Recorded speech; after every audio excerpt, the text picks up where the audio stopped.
Hello বন্ধুরা, good morning. তো এখন ঘড়িতে অনেকটাই বেজে গেছে। তো কটা বাজে? এখন বাজে হচ্ছে 11টা 10। তো প্রচণ্ড ঠান্ডাতে আর পারছি না। আর মানে কি বলবো, এত ঠান্ডা, মানে হাত ফাত সব মানে জল দিচ্ছি কিন্তু বুঝতে পারছি না, কেটে গেলে কোথাও বুঝতে পারছি না, মানে এরকম ঠান্ডা পড়েছে। তো তোমাদের ওদিকেও নিশ্চয়ই এরকম ঠান্ডা পড়েছে। তো সকালবেলায় ছেলে থেকে বেগুন ভাজা, ডিম সিদ্ধ আর ঘি দিয়ে ভাত দিয়ে দিয়েছি। আর এদিকে আমি এখন রান্না বসিয়ে দিয়েছি। এই যে দাঁড়া, তোমাদেরকে ঘুরিয়ে দেখাই। মাছ ভাজছি, তো বাটা মাছের সর্ষে পোস্ত করবো, কারণ ছেলেরা খুব ভালো খায় ওটা। আর এখানে ওই জন্য বেটে নিয়েছি এই যে সর্ষে পোস্ত।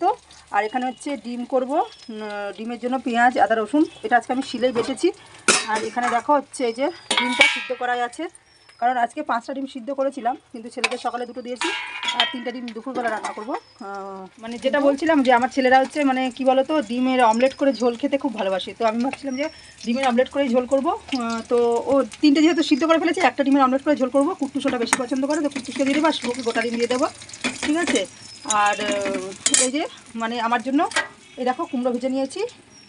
তো রান্নাটা করে নিই চলো। আর সরষে বাটার মধ্যে তো ধনে পাতা দিতেই হবে, কারণ শীতকালে ধনে পাতা দিয়ে রান্না করলে একটা সুন্দর অন্যরকম হয় খেতে। আর ধনে পাতার গন্ধটাও খুব সুন্দর, ঠিক আছে বন্ধুরা।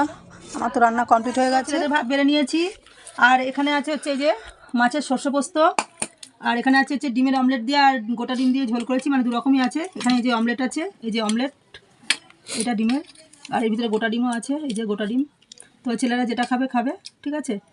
আর আমার জন্য তো কুমড়ো ভেজে নিয়েছিলাম, সকালে দেখিয়েছি। আর সঙ্গে আছে শীতকালের চাটনি। তো চাটনি হলে তো জমে যায়, আর চাটনি আমার করতেই হয়, কারণ কি চাটনি আমাদের সবাই খুব ভালোবাসে, ঠিক আছে। তো চলো ছেলেদেরকে খেতে দিই। ভাত বেড়ে নিয়েছি, আর এখন হচ্ছে মাছটা দিয়ে নিই। শোনা, ভাত ভাঙ নিশ্চয়ই। একটুখানি রাখ, ডিম দিয়ে খাবি, আগে মাছটা দিয়ে খা। হ্যাঁ, তাই তো। তো বন্ধুরা, ছেলেদেরকে খেতে দিয়ে দিয়েছি, ওরা খেয়ে নিক, তারপরে আমিও খেয়ে নেবো। আর তোমরা খাওয়া দাওয়া করে নাও। চলো, দেখা হচ্ছে আবার পরের। টাটা।